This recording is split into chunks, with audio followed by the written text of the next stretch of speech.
Hello friends and welcome to another episode of Cycling Insider.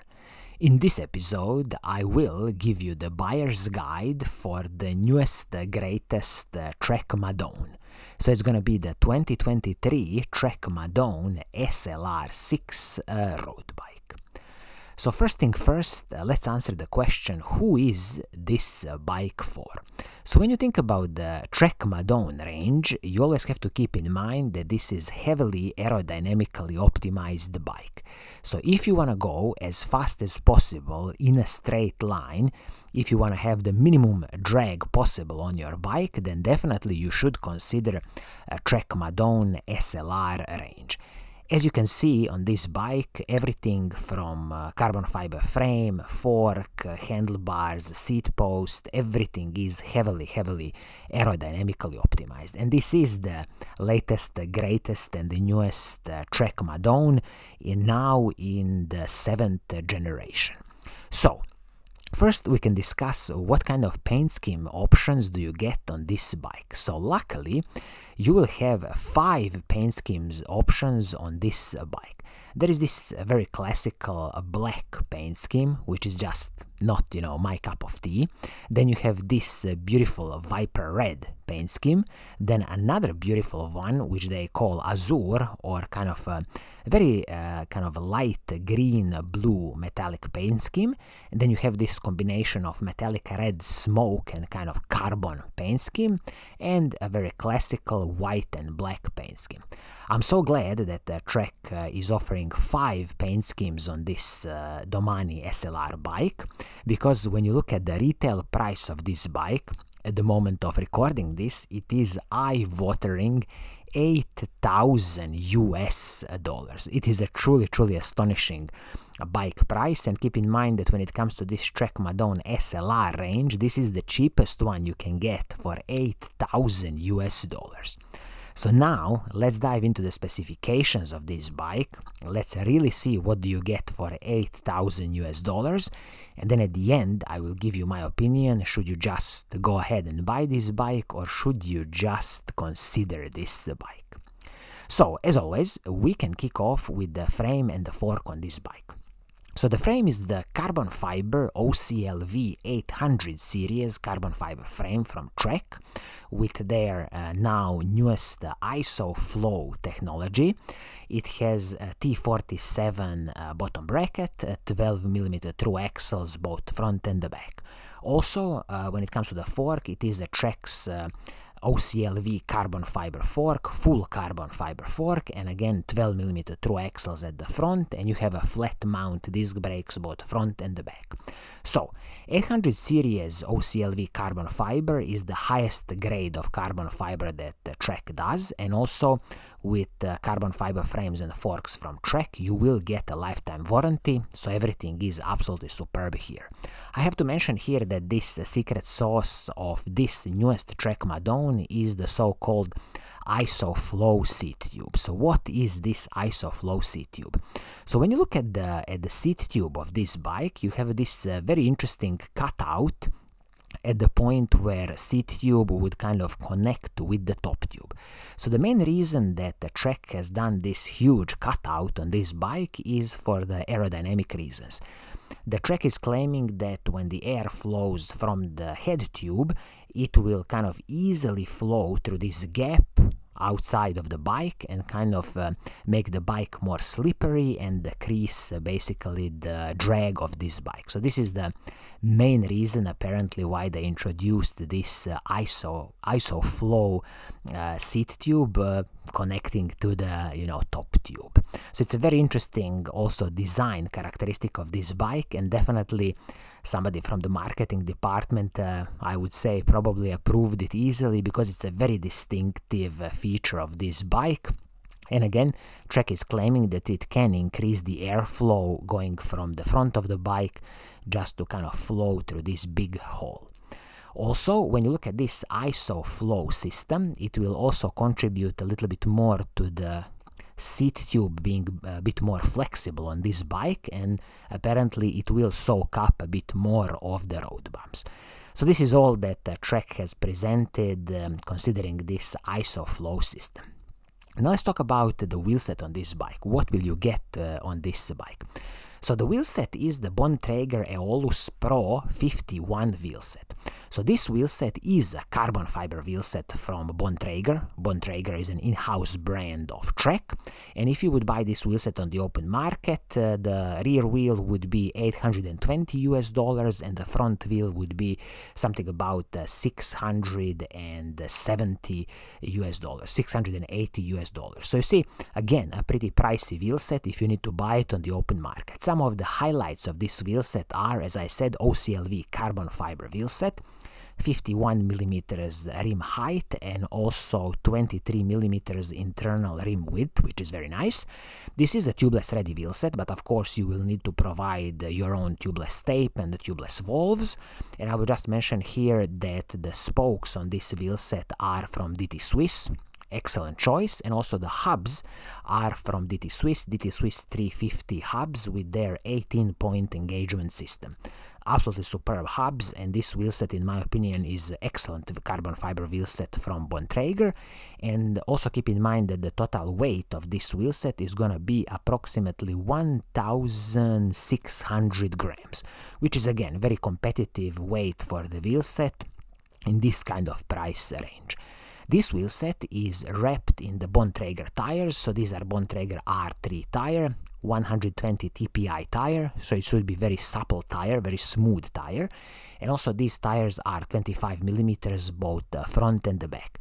Just keep in mind in the future, if you are upgrading tires and you want more air volume, which I would definitely advise you to do, the maximum tire you can fit is 28 millimeters both the front and the back.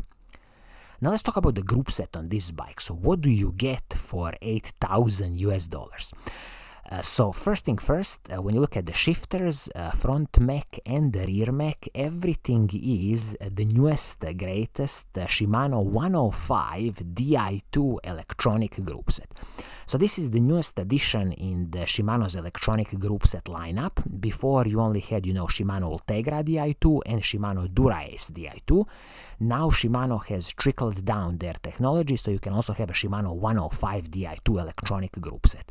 So this is a 12-speed group set now, and basically it's a semi-wireless group set in the sense that shifters and the front mech are wirelessly communicating, and then the front mech and the rear mech are connected with a cable, and the battery sits very close to the bottom bracket, just above it, inside the seat tube.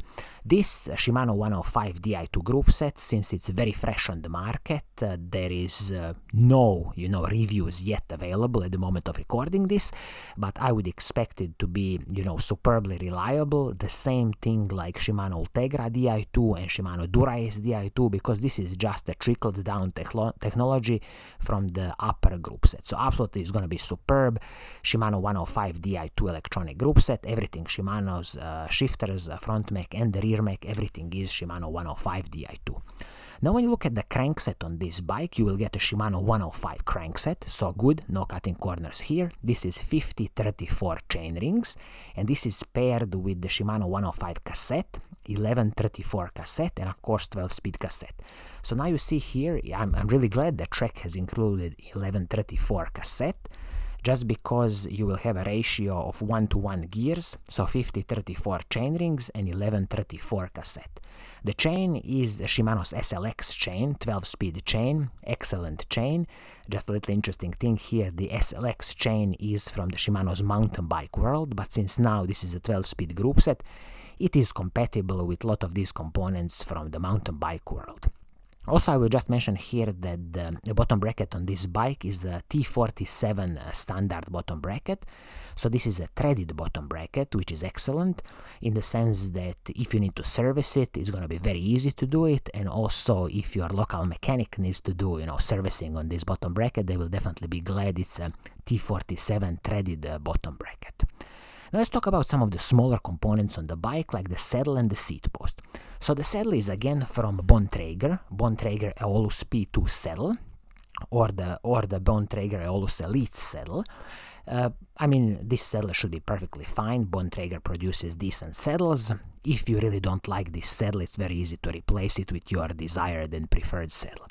With the seat post, I will just mention that because of this new fancy design of ISOFlow on this bike, you have the carbon fiber internal seat mast cap, so just keep in mind that this is kind of the extension of the carbon fiber frame, and then the seat post goes inside this seat mast cap.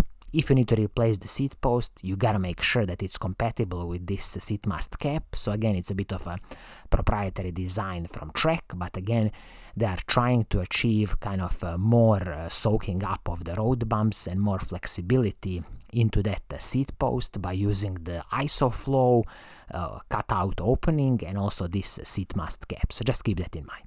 Also, when it comes to handlebar and the stem, this is a proprietary piece again, because this is a one-piece combo of handlebar and the stem. It is a carbon fiber piece, but just keep in mind that if you need to replace it in the future, or if you need to adjust your position on the bike like precisely, it's going to be very challenging because of this one-piece handlebar and the stem. The main reason why Trek has done it is, of course, aerodynamical reasons, and a lot of bike manufacturers now are moving to this one-piece handlebar and the stems. I'm not a big fan of it, but it is what it is. You are stuck with this carbon fiber one-piece handlebar and the stem, which is a proprietary piece.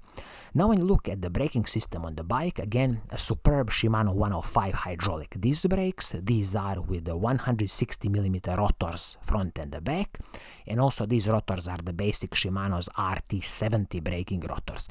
One tip here would be that when you destroy these RT70 braking rotors, I would advise you to invest a bit of money and buy yourself a Shimano Ultegra braking rotors, just because they will have a much better heat dissipation and they come with the iStack Ice Freezer technology.